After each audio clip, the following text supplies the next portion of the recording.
அனைவருக்கும் வணக்கம். உங்களோட பிள்ளைகளோட வருங்கால நன்மைக்காகவும் வருங்காலத்தில் நம்ம பிள்ளைகள் இந்த சமுதாயத்தில் ஒரு சிறந்த மனிதனாக விளங்குவதற்காகவும் நம்ம ஃபாத்திமா ஸ்கூல் மிக சிறந்த வேலைகளை செய்துட்டு இருக்காங்க. அதாவது என்னதான் நாம் தமிழ் மொழியை பின்பற்றினாலும் தமிழ் மொழியில் பேசினாலும் தமிழ் மீது எனக்கும் ஒரு ஆகச்சிறந்த பற்றுண்டு. அதையும் தாண்டி ஆங்கிலம் உங்கள் பிள்ளைகளை வருங்காலத்தில் நல்ல பணம் சம்பாதிக்க வைக்கிறதுக்கு ஒரு சிறந்த மொழியாக இருக்கும். அதனால் தமிழ் பேச தெரிந்தவங்களாம் பணம் சம்பாதிக்க முடியாது அப்படின்லாம் கொஸ்டின் பண்ணாதீங்க, அதுவும் முடியும். இது கொஞ்சம் சுலபம். அதனால தான் நம்ம ஆக்ஸ்போர்ட் அகாடமி ஃபஸ்ட்டு இன்ட்ரடியூஸ் பண்ணியிருக்காங்க நம்ம ஃபாத்திமா ஸ்கூல்.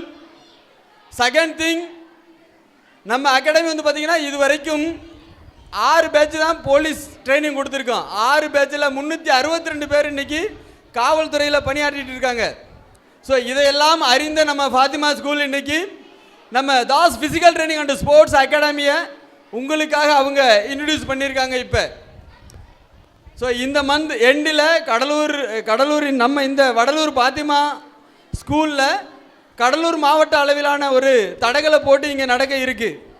அதை ஃபுல்லாக ஆர்கனைஸ் பண்ணி உங்கள் பிள்ளைகள் இதில் எவ்வளோ பெரிய வெற்றியாளர்கள் என்பதை நீங்கள் நிர்ணயிக்கக்கூடிய ஒரு அந்த இடத்துல நீங்கள் கண்டிப்பாக பார்ப்பீங்க. உங்கள் பிள்ளைகள் ஒரு சிறந்த பிள்ளைகளாக அதில் நீங்கள் ஐடென்டிஃபை பண்ணுவீங்க.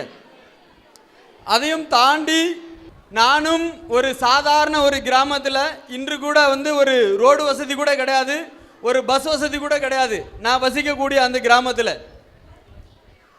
அங்கிருந்து நம்ம இந்திய நாட்டின் மிக உயரிய பதவியான ஒரு தேர்வான யூபிஎஸ்சி எக்ஸாம் கிளியர் பண்ணி தான் நானும் இந்திய இராணுவத்தில் ஒரு ஆஃபீஸராக உட்காந்தேன். ஆனால் நான் இந்திய இராணுவத்தில் பணியில் சேரும்போது பார்த்தீங்கன்னாக்கா நான் சாதாரண ஒரு கான்ஸ்டபிள் ரேங்கில் தான், ஒரு சிப்பாயை தான் ஆர்மியில் நான் சேர்ந்தேன். எதனால நான் ஐ பிகம் ஆஃபீஸர் அப்படின்னாக்க, நான் இராணுவத்தில் சேரும்போது ஒரு சிப்பாய், அதாவது உங்களுக்கு புரிகிறபடி சொல்லப்போனால் ஒரு கான்ஸ்டபிள் ரேங்கில் சேர்ந்தேன். அப்போ ஆர்மியில் நான் ட்ரைனிங் பண்ணிவிட்டு ஒரு முக்கியமான வேலையாக ஏதோ அவசர வேலையாக நான் பயணிச்சுட்டு இருக்கும்போது என்னோட எதிர்த்தாப்பில் ஒரு ஆஃபீஸர் ஒருத்தர் பயணித்தார். அப்போ நான் சல்யூட் பண்ணாமல் போயிட்டேன். உடனே அவர் பீகார் மாநிலத்தை சேர்ந்தவர். அவர் என்னை கூப்பிட்டு கேட்டார், எனக்கு ஏன் நீ சல்யூட் அடிக்கலை அப்படின்னு சொல்லிட்டு. நான் சொன்னேன், சார் நான் ஏதோ நான் அவசரமாக போயிட்டு இருந்தேன், உங்களை கவனிக்கலைன்னு சொல்லிட்டு. என்ன கவனிக்கலை, ஓகே, என் ஷோல்டரில் இருந்த ஸ்டார் உனக்கு தெரியலையா அப்படின்னு கேட்டார். அப்போ என்னோட குவாலிஃபிகேஷன் வெறும் 10th, வெறும் 10ஆம் வகுப்பு தான். நான் ஆஃபீஸர் ஆகணுன்னாக்கா எனக்கு டிகிரி வேணும். அப்போ நான் அவர்கிட்ட சொன்னேன், நான் ஏதோ அவசர வேலையாக போனேன், என்னை நிறுத்தி என்னை கொஸ்டின் பண்ணி என்னை தொல்லை பண்ணுறீங்க. இதே நாள் நீ நல்லா யோசிச்சுக்கோ, நான் தமிழ்நாட்டை சேர்ந்தவன், நான் பீகார்காரன் கிடையாது. இதே இடத்துல உன் முன்னாடி ஒரு நாள் ஸ்டார் வச்சுட்டு நிற்பேன், அப்போ உனக்கு தமிழனா யாருன்னு காமிக்கிறேன் அப்படின்னு சொல்லிட்டு போனேன் அவங்ககிட்ட நான்.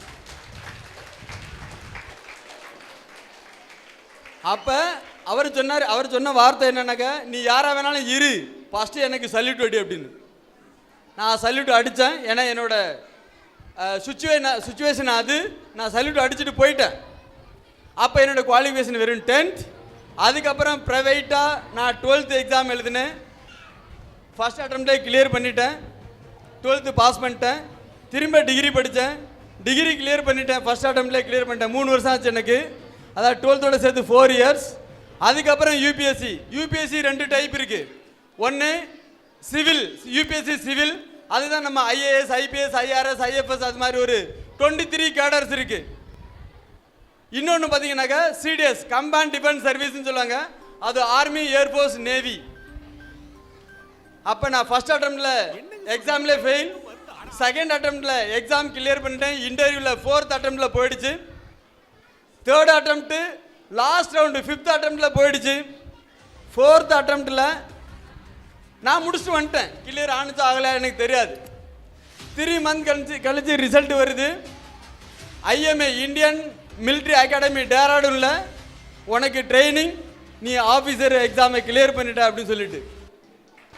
அதுக்கப்புறம் நான் போய் என்னோட 1 வருஷ ட்ரைனிங்கை முடிச்சுட்டு 2011 எந்த இடத்துல நான் வந்து அவமானப்பட்டனோ அதே இடத்துல நான் ஆஃபீஸராக அதே ரெஜிமெண்ட்டில் நான் பட்டாலியனில் நான் போஸ்டிங் வரேன். அப்போ நான் வரும்போது அவரும் லெஃப்டினண்டாக இருக்கார் 2 ஸ்டார், அதனால ஐபிஎஸ் கேடர். நானும் 2 ஸ்டார் வச்சுட்டு அவர் கூட வர்றேன். ஆனால் அடுத்த ப்ரொமோஷன் வேணும்னாக்க physical test written exam pass பண்ணால் தான் கேப்டன் ஆக முடியும். அப்போ அவரும் எழுதுறாரு, நானும் எழுதுகிறேன், 2 பேரும் ரிட்டன் எக்ஸாம் பாஸ் ஆகிறோம். ஃபிசிக்கல் நான் மட்டும் பாஸ் ஆகிறேன், அவர் ஃபெயில் ஆகிடுறாரு. அப்போ வேகன்சி வந்துருச்சு, ஒரு ஆள் கேப்டன் ஆகணும்.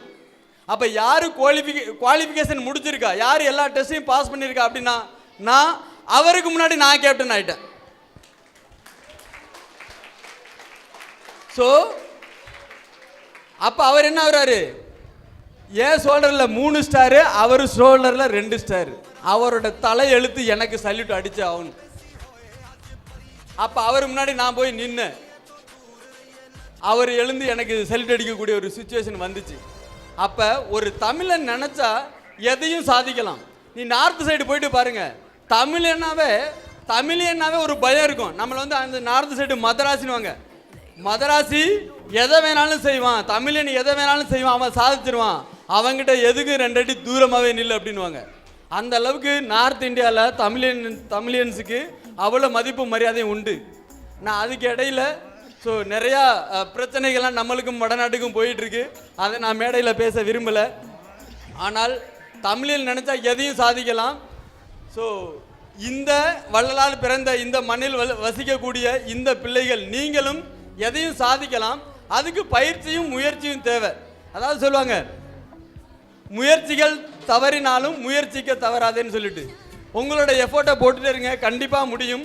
அதையும் தாண்டி உங்கள் பிள்ளைங்களை நம்ம ஸ்கூலில் வந்து பார்த்தீங்கன்னாக்கா ஃபாத்திமா ஸ்கூலில் காலையில் 6 மணிலேருந்து 7:20 வரை நடக்கும். ஸ்கூல் டேஸில் லீவு நாளில் 6 மணிலேருந்து 8 மணி வரைக்கும் ப்ராக்டிஸ் நடக்கும்.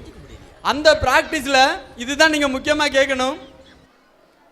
இங்கே நம்ம ஃபாத்திமா ஸ்கூலில் படித்து நேஷனல் மெடல் அடித்து இன்றைக்கி நேஷனல் பிளேயராக இருக்கக்கூடிய பையன் தான் நம்ம அகாடமியோட கோச்சாக இருக்காப்புல. அவர் வந்து மிஸ்டர் சந்தோஷ். நம்ம ஸ்கூலில் படிச்சுட்டு இப்போ நம்ம அகாடமியில் கோச்சை வந்து ஜாயின் பண்ணியிருக்காப்புல. ஸோ அதையும் தாண்டி உங்களுக்கு நான் நிறையா, அதாவது எந்த மாதிரி நீங்கள் வந்து கரியரை சூஸ் பண்ணிங்கனாக்கா, நீங்கள் எப்படி படிச்சிங்கனாக்கா நீங்கள் அடுத்தடுத்த லெவல் போகலாம், என்ன மாதிரி ஜாப் போகலாம், நீங்கள் குரூப் 4லேருந்து யூபிஎஸ்சி வரைக்கும், கான்ஸ்டபிளில் இருந்து டிஎஸ்பி வரைக்கும் எப்படி போகலாங்கிறத நான் நம்ம பிள்ளைங்களுக்கு அப்பப்போ கைட் பண்ணிகிட்டே இருப்பேன். எந்த மாதிரி சப்ஜெக்ட் படிக்கணும், நீங்கள் பள்ளி கல்வியையும் தாண்டி நிறையா விஷயங்கள் இருக்குது படிக்கிறதுக்கு. அதை எல்லாத்தையுமே வந்து நான் வாரத்தில் ஒரு நாள் வந்து நம்ம பிள்ளைகளுக்கு ஒரு எஜுகேட் பண்ணிட்டு போவேன். அது நிறையா கைட் பண்ணுவேன் நான். கண்டிப்பாக நம்ம பிள்ளைங்களை அகாடமியில் ஜாயின் பண்ண வைங்க. அப்புறம் ஈவினிங்கில் பார்த்தீங்கன்னாக்கா டெய்லி 5 to 7 உங்களுக்கு ட்ரைனிங் இருக்கும். ஸோ ஒருவேளை இந்த வின்டர் டைமில் கொஞ்சம் சீக்கிரமாக இருக்கும், ஒரு 4:30 மணிலேருந்து 7 மணி வரைக்கும் இருக்கும் ட்ரைனிங் இருக்கும். அதையும் தாண்டி கம்மிங் மே 1 மே 30 வரைக்கும் ஒரு கேம்ப், சம்மர் கேம்ப் நடக்கும். நம்ம ஸ்கூலில் ஃபாத்திமா ஸ்கூலில் கேம்ப் நடக்கும். அந்த கேம்ப் வந்து பார்த்தீங்கன்னாக்கா காலையில் 7 to 8, திரும்ப 10 to 12, திரும்ப 4:30 to 6:30, அது மாதிரி உங்களுக்கு ப்ராக்டிஸ் நடக்கும். இந்த ப்ராக்டிஸில் வந்து பார்த்தீங்கன்னாக்கா தமிழ்நாட்டில் இல்லை, இந்தியாவில் எந்த மூலையில் காம்படிஷன் நடந்தாலும் அதுக்கு நம்ம பிள்ளைகளை தயார்படுத்தி ஒவ்வொரு காம்படிஷனுக்கு நாங்கள் கூட்டிகிட்டு போயிட்டு ஸ்போர்ட்ஸ் கோட்டாவில் இப்போதைக்கு நம்ம அகாடமி எப்படி ரன் ஆகிட்டு இருக்குனாக்கா ஒரு சப் இன்ஸ்பெக்டர் வரைக்கும் நம்ம பிள்ளைங்க போயிருக்காங்க. ஒரு 28 பேர் சப் இன்ஸ்பெக்டராக போயிருக்காங்க. ஒரு 6 பேர் ஆர்மியில் டைரக்ட் ஐபிஎஸ் ரேங்கில் ஆர்மியில் ஒரு 6 பேர் ஆஃபீஸராக போயிருக்காங்க. ஒரு 362 பேர் நம்ம தமிழ்நாடு காவல்துறையில் பணியில் இருக்காங்க இப்போ. ஸோ அதே மாதிரி இங்கே மேக்ஸிமம் பார்த்தீங்கன்னாக்கா இங்கே வடலூர்லேருந்து நிறைய கிராமத்துலேருந்து பிள்ளைங்க அங்கே வர்றாங்க. அங்கே வந்து ரூம் எடுத்து தங்கி கஷ்டப்பட்டு செலவு பண்ணி படிக்கிறாங்க. இப்போ அதை எல்லாத்தையுமே நம்ம இங்கேயே கொடுக்கலாம், நம்ம வடலூர்லேயே கொடுக்கலாம். ஸோ அதனால பிள்ளைங்களை கண்டிப்பாக ஜாயின் பண்ண வைங்க. அதையும் தாண்டி எனக்கு யூபிஎஸ்சி வேணும், என்னோட பிள்ளைங்க ஒரு ஐஏஎஸ் ஆவோ ஐபிஎஸ் ஆவோ ஆகணும் அப்படின்னு நீங்கள் முயற்சி பண்ணீங்க அப்படின்னாக்க பிள்ளைகளுக்கு நான் நிறைய கைட் பண்ணுறேன். ஏன்னா நானும் ஒரு யூபிஎஸ்சியை எப்படி கிளியர் பண்ணணும்னு உங்களுக்கு சொல்லிட்டேன் நான். ஸோ ஒரு 10th குவாலிஃபிகேஷன் வச்சுட்டு ஒருத்தங்கிட்ட சவால் விட்டுட்டு பண்ண முடியும் அப்படின்னாக்க இங்கே இருக்கிற பிள்ளைகளும் பண்ண முடியும்.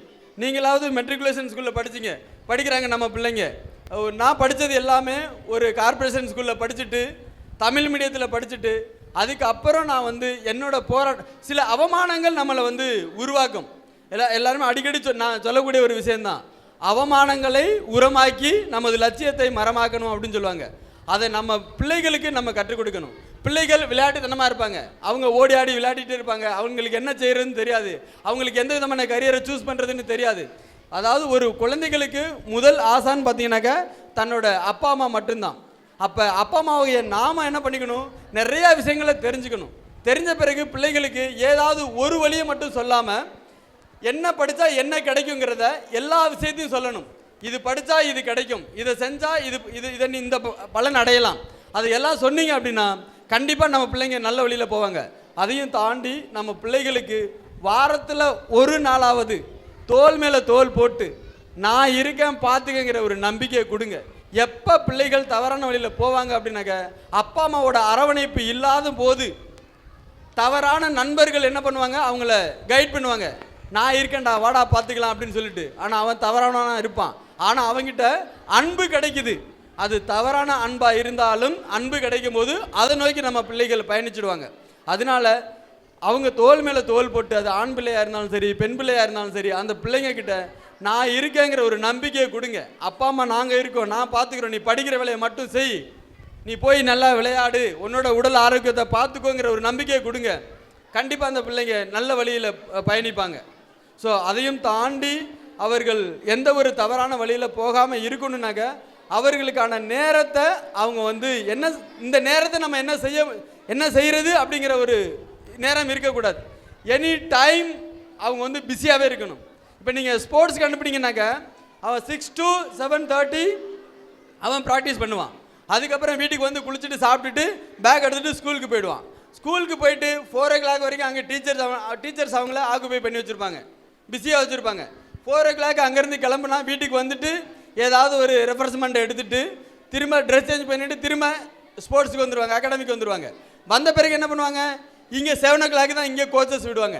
திரும்ப வந்து குளிச்சுட்டு சாப்பிட்டுட்டு ஹோம்ஒர்க் செய்து முடித்தாவே இங்கே நாங்கள் கொடுக்குற ட்ரில்லில் அவங்க என்ன பண்ணுவாங்க, தூக்கம் வந்துடும், தூங்கிடுவாங்க. ஸோ இப்படியே அவங்க போயிட்டே இருந்தாங்கன்னாக்க அவங்களுக்கு எந்த ஒரு தவறான வழியிலையும் போகிறதுக்கான எந்த ஒரு வாய்ப்பும் கிடைக்காது. அதனால் பிள்ளைகளை என்கேஜ் பண்ணி வைங்க, கண்டிப்பாக உங்கள் பிள்ளைகள் நல்ல வழியில் போவாங்க. அதையும் தாண்டி நம்ம அகாடமியில் எப்படின்னாக்கா அகாடமி ஸ்டார்ட் ஆன உடனேயே ஒரு வாட்ஸ்அப் குரூப் கிரியேட் பண்ணிவிடுவோம். அந்த குரூப்பில் அகாடமியில் என்ன ட்ரைனிங் நடக்குது, என்னெல்லாம் செய்யணும், இந்த இந்தியாவில் என்னெல்லாம் கவர்மெண்ட் ஜாப் இருக்குதோ அதுக்கான எல்லா நோட்டிஃபிகேஷன் என்னெல்லாம் இருக்குதோ அது எல்லாமே அந்த குரூப்பில் கிடச்சிரும் உங்களுக்கு. அதனால் நீங்கள் வந்து பிள்ளைகளை நல்ல வழியில் கொண்டு போகிறதுக்கு ஒரு நல்ல வாய்ப்பும் கிடைக்கும். அண்டு இந்த மாதிரி நிறையா விஷயங்களை கொண்டு வந்து இந்த பிள்ளைகளோட நன்மைகளுக்காக போராடி கொண்டிருக்கக்கூடிய இந்த ஃபாத்திமா ஸ்கூலுக்கும் அந்த ஸ்கூல்